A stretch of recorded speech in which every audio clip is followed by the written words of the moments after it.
Hey everybody, KC here. So we just had a story the other day about how the plant-based food business is just exploding with sales up, 27% in 2020, with the expectations are that they're going to continue to grow. Plus, we've had stories about various studies talking about how important it is in terms of climate change for plant-based foods to take over a larger percentage of people's diets. And this is interesting, and you would think that considering all the growth that's going on, if you were in the plant-based food business and you made a decently tasting product, yeah, you'd be in pretty good shape. But in fact, that's not necessarily true because the pandemic created its own kinds of challenges, even for companies that were well positioned beforehand. A friend of mine was telling me about one such company out in Seattle called Rebellyous Foods. And Rebellyous Foods had one business model before the pandemic, and then quickly found that it had to pivot in a completely different direction once the pandemic kicked in, and they came face to face with certain realities about how they were going to get their product to market. I thought it was a really interesting story because I think the ways in which companies pivoted during the pandemic are enormously interesting. And so I reached out to the CEO, a woman named Christie Lagally, and we had a Zoom conversation and we talked about the pivot, we talked about what she'd learned about leadership, and we talked about plant-based foods. I hope you enjoy.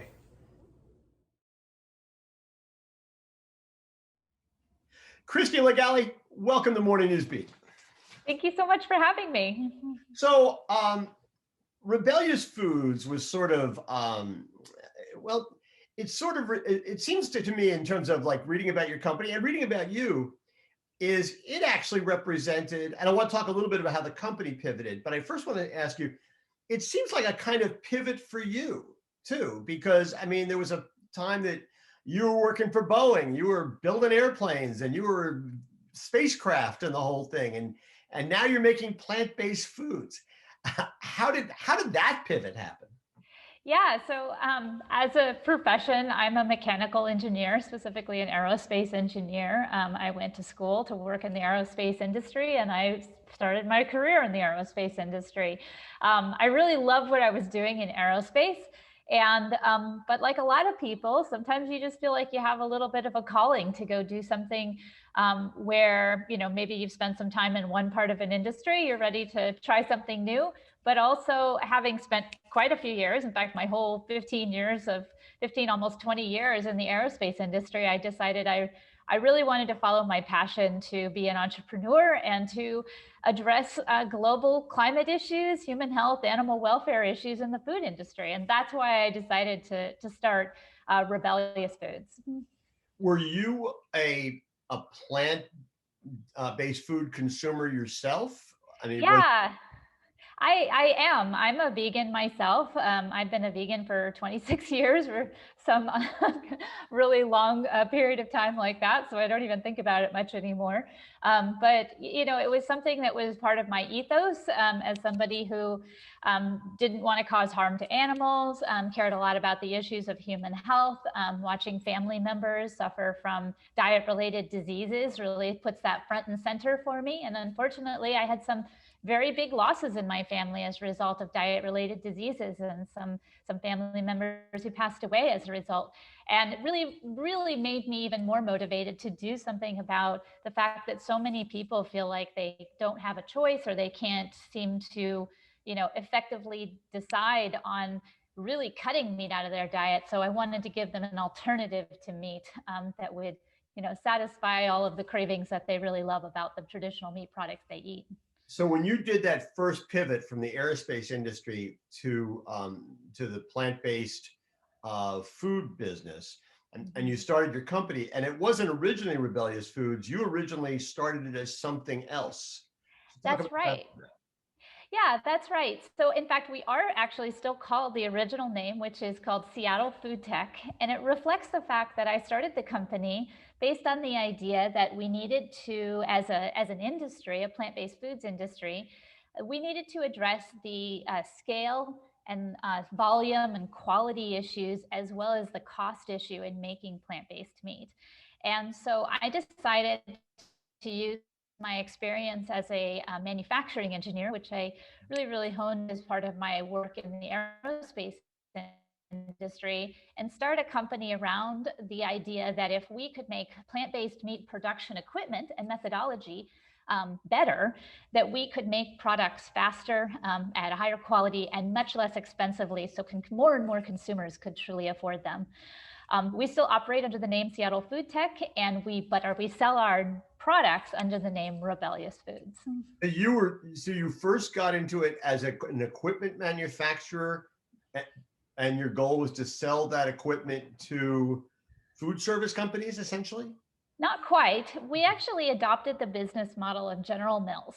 And what General Mills has done for the last 100+ years is that they have an in-house engineering team that is designing and developing like the next tools to produce the next types of new products on the market.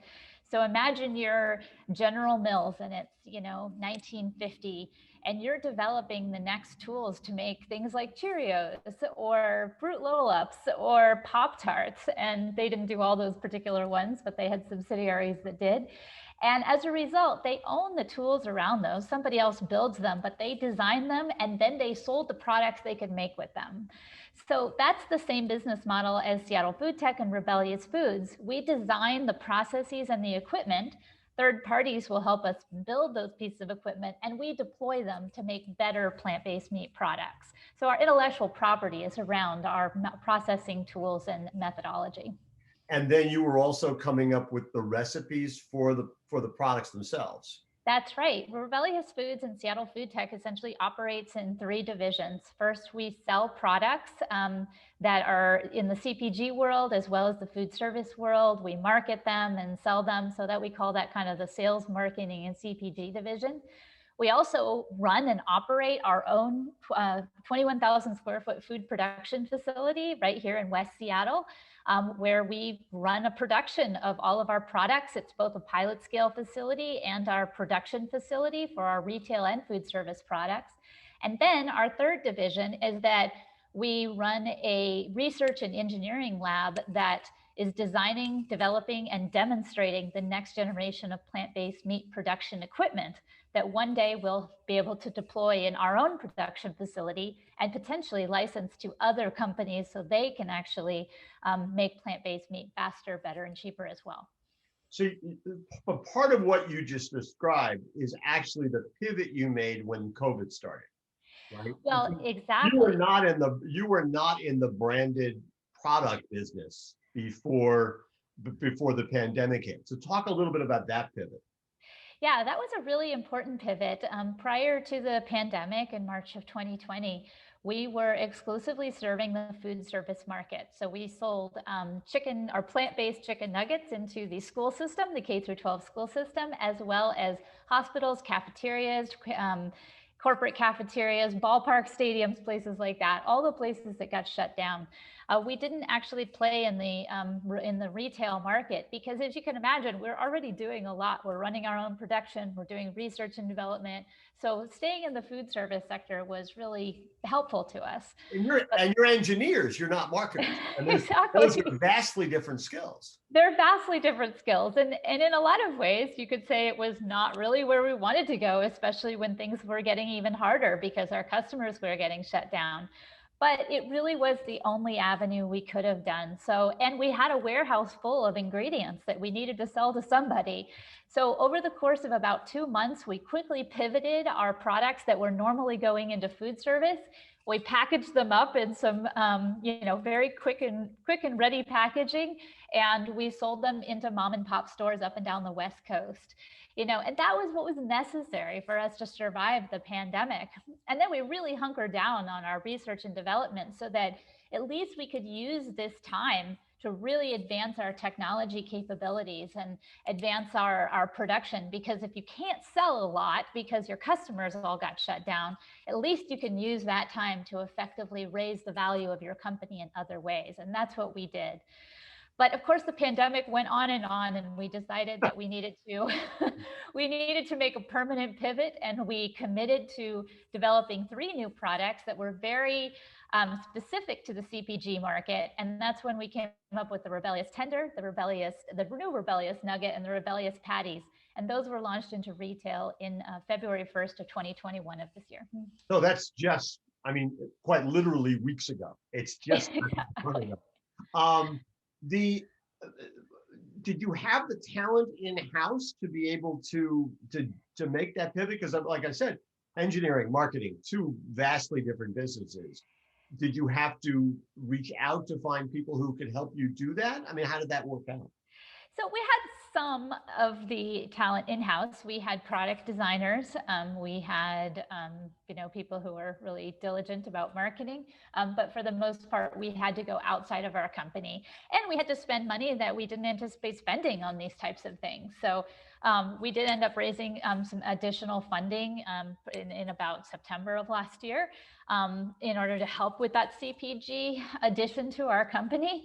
Because I always like to tell people that adding a CPG company is exactly like taking all of Beyond Meat and like shoving it inside our little production company. It's a massive undertaking. It's a whole new business. And so, I mean, it really was a pivot, not just a pivot, but a massive pivot. And so, yeah, we did not have those people in house. So we worked with marketing companies, we worked with product developers, package designers, people like that to really drive home our first really full scale CPG launch. It's interesting. I wonder though, as you described that, I wonder if there's a kind of synergy there though too, because I mean, as an engineer, it would seem to me, and I am the furthest thing from an engineer you were ever going to meet in your life. But engineers basically solve problems, right? I mean, that's when I think of an engineer, that's what an engineer does. There's a problem and an engineer can figure out how to make it work. And that's what really good, I think, in this particular time in the food business history, that's what really good marketers do too, right? I mean, they figure out, they don't just do a product that, oh, that sounds like it'd be kind of fun or cool. But the really good ones, at least the ones I think that have staying power, are the ones who figure out where's the hole that needs to be filled. And then how do you do that? I mean, is that a fair kind of? That's a perfectly fair assessment. Yeah. Because it's interesting because you well, let me ask you this question. How is what was the hole that you saw that needed to be filled in the food segment? I mean, who is the plant-based consumer, and what did you think they were looking for that maybe you could offer them they weren't finding elsewhere? Well, our entire existence as a company was to make plant-based meat available and affordable for everyone. And so we wanted to keep true to that mission. So when we launched our limited time offer CPG product, when we had to quickly come up with a package and put in our food service products in the package, we actually sold it in 1-pound bags rather than like half-pound, which is what you would normally get in the retail market. And the part of the reason we did that is because we really wanted to drive home that Rebellious Foods is all about serving the customer serving the customer with affordable products. And we wanted that bag of nuggets to be able to feed a family of 5. And so so that was really our first forte into showing the world where our values lie in terms of representing ourselves in the CPG market. From there, the products that we launched on February 1st, we continue to make sure they're very competitive in the market. And then also we maintain that our overall fundamentally make these products affordable for the consumer long term, to eventually have bigger pack sizes, to be able to offer them. We do offer them in the food service market as well. And so being able to communicate to customers that their needs to make plant-based meat a genuine day-to-day replacement for conventional animal meat products is a big part of our ethos. And so as time goes by, as we can deploy our new production equipment, the goal is that we'll make more and more affordable plant-based meat, but people will get the same fantastic quality as they always have from Rebellious Foods. Is the customer for products like these, is it somebody who is like you, vegan? You've been vegan for 26 years. It's been a long time since you had a hamburger. Is it that person largely, or is it people? Are you? Would you rather aim at somebody like me who might be willing to have a hamburger, chicken, a steak, but then on the fourth day mix the product into the rotation just for variety's sake? Exactly. We know people that want to, we really do want to meet the kind of customer that is willing to incorporate it into their rotation, or to try the product maybe because it just makes them feel healthier, or it actually is healthier. So for all those reasons, we're looking for consumers who may not be eschewing meat, but they're really excited about the idea of making sure what they eat has they really enjoy it. First of all, it tastes good, maybe they crave it, but they also, maybe don't eat it every single day, or it's not a replacement every day. But ultimately, our consumer really is that same person, but who doesn't feel like they're having to make a sacrifice for that every fourth day. They're the consumer that, maybe they do eat, chicken for lunch and a hamburger for dinner. But maybe they could eat the plant-based chicken for lunch every day, and maybe they still eat a hamburger for dinner or steak for dinner. But we want to make it an everyday purchase. If animal-based meat is their everyday purchase. Well, and the more I read about this stuff, the more I see these studies which basically suggest that it's going to be good for the earth to essentially be out of the meat-based, the animal-based food business, if you will, within a certain number of decades. That it's really going to be important to kind of shift our economies to a more plant-based food culture, if you will. I mean, and that sounds like that's also part of your ethos as well. Yeah, it is. I think more and more people are becoming aware of the incredible amount of impact that the meat industry, the animal-based meat industry, has had on our environment and continues to have. It is not only one of the biggest contributors to global climate change, it's also one of the easier ones to fix. So I think that it makes it attractive for both those reasons. It's kind of a lot easier to change your burger than it is to change your supply chain of electricity. Let's just put it that way. Bill Gates came out with a book a few weeks ago, about a month ago now, where he basically said that, we need to be going to what he called 100% synthetic beef. Mm-hmm. Probably could have used a better word than synthetic, because so much greenhouse gas is coming from this particular industry. And that's actually the case for, a lot of people don't realize that beef is obviously a huge contributor to greenhouse gas emissions, but the sum total of chicken, pork, and turkey together is almost equal to beef. So, really addressing the large scale emissions from this industry is going to be something that each of us can do, that can make a big impact, that can actually make it's relatively easy to do. And now at Rebellyous Foods, work we're trying to do is make it an affordable and easier thing to do. So, and obviously really enjoyable too. I do think it's fair to say that you could probably, though, if to sell it, it's easier to sell it as being, this tastes really good and is good for you, as opposed to this is synthetic meat that's going to change the world, right? I mean, I would just think on the scale of what makes it more attractive to the average consumer, this tastes good is just always going to work better. Is the technology? I have no idea how these stuff work. Is the technology that you build to make what is essentially a plant-based chicken replacement item, would you use the same technology to create plant-based beef, plant-based beef replacement, or lamb replacement, or fish replacement for that matter? Is it the same technology, or is it wildly different depending on what you're trying to replace?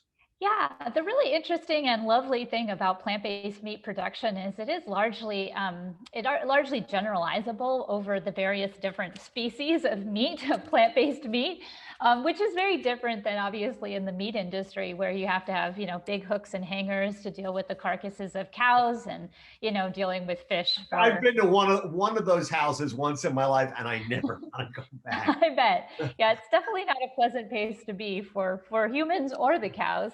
So it's definitely it's a very, very specific industry when it comes to dealing with the carcass from an animal, shape and size perspective versus like a fish stick or something like that started out as a swimming fish.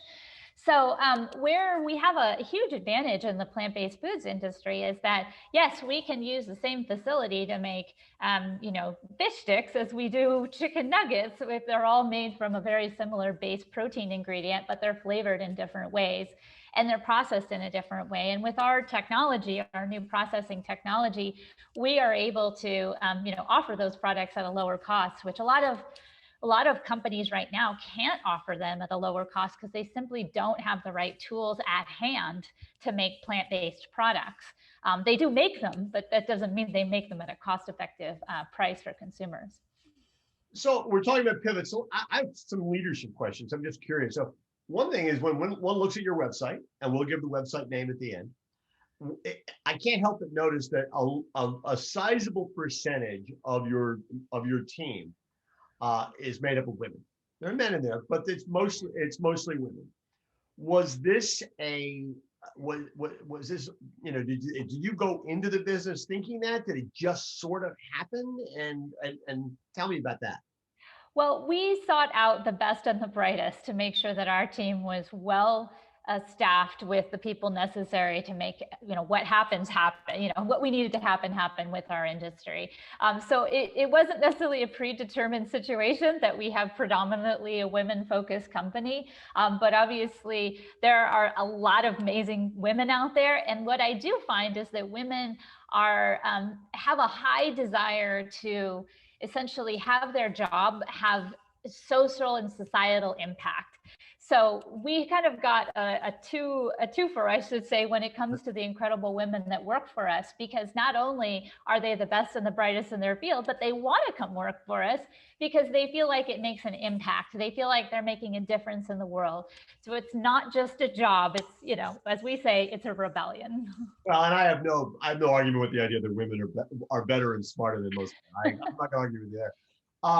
So I'm curious, what have you learned through this pivot in terms of being a leader, in terms of being a manager? Are there things that you've taken from the experience that you can apply going forward in the business?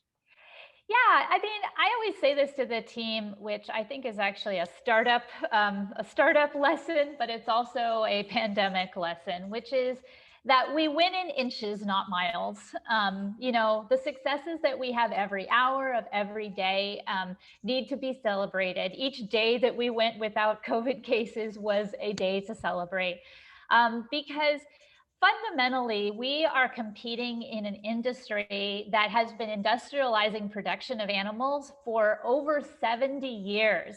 So we have a 70-year handicap on this industry when it comes to making products at the same price and volume. So I think as a leader, I like to remind my team that their successes come in small increments, but they add up to big impact. And sometimes it can be really hard to see that because I think we see the startup world as being like disruptive or, overnight success. And that may be true in kind of the .com world, but we're trying to deal with huge, sometimes intractable social problems like climate change and human health, animal welfare. Those are things that are not going to be solved overnight, but they can be solved when we work in inches and expect miles on the long term. And I think that's more than anything else that I think the team can really, really be proud of. How do you build a company that is, forgive me, because we're not even done with this one yet, but how do you prepare for the next pivot, the next pandemic? And maybe it's not a pandemic, maybe it's something else. Yeah, it might be a pandemic. The chicken industry is always brimming on the edges of having another pandemic, like they did when the H5N8 virus actually jumped to poultry workers in Russia just in December. So, you never know. There could be another pandemic. But for the next pivot. Something else to keep me awake tonight. Yeah, exactly. It is all out there. But I think for the next pivot, what we always have to be ready for is, essentially making sure that we are capable of adaptation as part of our ethos, that flexibility, that that we can take, we can essentially adapt to that flexibility that's necessary in the market. And I think that's true for the food industry in general.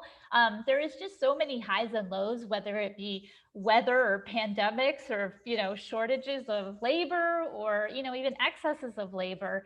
That ability to be flexible in the moment is what allows us to make sure that a big pivot doesn't really take us for a loop as it might for a company that was really entrenched in its ways. Yeah, it's interesting. If you're used to making small pivots, right, then the big pivot doesn't seem as dramatic as opposed to if you're kind of locked into seeing the world in one particular way. Yeah. When you then it's really hard to be nimble if you're never being nimble.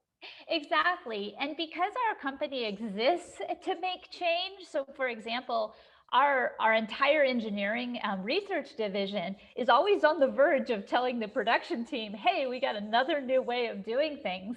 So the production team is always a little bit ready for something to be changed.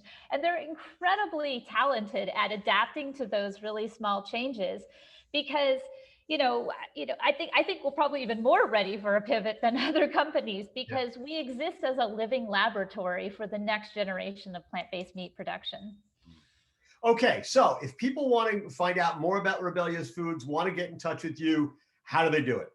Yeah, so you can go to rebellyous.com, REBELLYOUS, so rebelly like you're rebellious, like your belly. And then they can also reach out to me. I'm at Christie Lagally at rebellyous.com. Christie.Lagally at rebellyous.com. So listen, thank you so much for doing this. I think what you're doing is terrific. I think your products, well, I'm going to get to that in a second. So I'm going to review your products a little bit when we're done here. But I admire what you're doing. And I think the ability to make the changes you've made during a pandemic, which has been tough on a lot of companies, I think is terrific. So good luck to you. And I hope we can catch up again down the road. Thank you. I really appreciate the time. Take care. Here's the thing. I think the Rebellious Food story is a really interesting story. The whole notion of pivoting and how they had to reinvent themselves on the fly during a pandemic. But the fact of the matter is, the food's pretty good. I had a chance to try the tenders and the patties and the nuggets, and they're really, really tasty, I think, which is obviously really important if you're going to be making any kind of food product, but especially something that's a plant-based food product that's going to replace something in the meat category. So these are really, really good. And, I just think that it's a terrific lunch. It makes me feel a little healthier. And so I recommend you try it. And listen, you may want to check them out in terms of bringing them into your stores because I think this is obviously where the world is going. Anyway, I hope you enjoyed the interview. And now I'm going to have my lunch.